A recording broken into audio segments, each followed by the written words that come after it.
திருச்சி சமயபுரம் மாரியம்மன் கோயிலில் 1000 ஆண்டுகள் பழமையான கற்சிலை கண்டெடுக்கப்பட்டது. கோயிலின் தெற்கு வாசல் அருகில் பேரூராட்சி பணிக்காக பள்ளம் தோண்டிய போது 9 அடி உயரமும் 2 அடி அகலத்தில் பழங்கால கற்சிலை தென்பட்டது.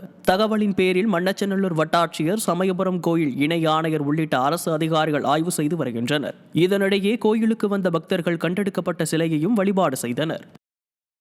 ராணிப்பேட்டை மாவட்டம் ரத்தினகிரி அருகே கோயில் கட்டிட விரிவாக்க பணியின் போது மின்சாரம் பாய்ந்து தொழிலாளர் உயிரிழந்த சம்பவம் சோகத்தை ஏற்படுத்தியுள்ளது. ரத்தினகிரி பாலமுருகன் கோயில் பசுமடத்தில் கட்டிட விரிவாக்க பணியின் போது தாமரைப்பாக்கம் பகுதியைச் சேர்ந்த கட்டுமான தொழிலாளி நரசிம்மன் மின்சாரம் தாக்கி உயிரிழந்தார். இதனையடுத்து அவரது உடல் பிரேத பரிசோதனைக்காக ஆற்காடு அரசு மருத்துவமனைக்கு அனுப்பி வைக்கப்பட்டது. திண்டுக்கல் மாவட்ட ஆட்சியரின் கார் கண்ணாடியை உடைத்த நபரால் பரபரப்பு ஏற்பட்டது. கஞ்சநாயக்கன்பட்டி பகுதியைச் சேர்ந்த கணேசன் தனது இடப்பிரச்சனை சம்பந்தமாக தடையில்லா சான்று கேட்டு பலமுறை மனு அளித்தும் ஆட்சியர் நடவடிக்கை எடுக்கவில்லை என கூறப்படுகிறது. இதனால் ஆத்திரமடைந்த அவர் ஆட்சியர் அலுவலக கட்டிடத்தின் நுழைவு வாயில் முன்பு நிறுத்தப்பட்டிருந்த இனோவா காரின் முன்பக்க கண்ணாடியை உடைத்துள்ளார்.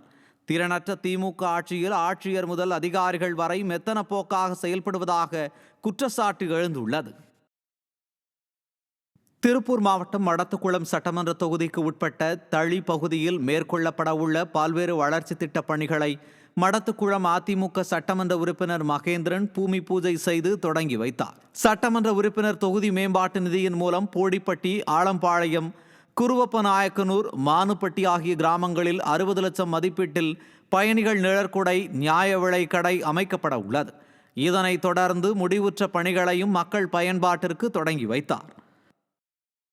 ராமநாதபுரம் மாவட்டம் பரமக்குடியில் நீதிமன்ற உத்தரவை பின்பற்றாத அரசு பேருந்து ஜப்தி செய்யப்பட்டது. சிவகங்கை மாவட்டத்தைச் சேர்ந்த வினோத் என்பவர் மீது அரசு பேருந்து மோதியதில் பலத்த காயமடைந்தார். இதனையடுத்து இழப்பீடு கேட்டு அவர் தொடர்ந்த வழக்கில் 14 லட்சம் ரூபாய் வழங்க வேண்டும் என கடந்த 2023ஆம் ஆண்டு நீதிமன்றத்தில் உத்தரவிடப்பட்டது.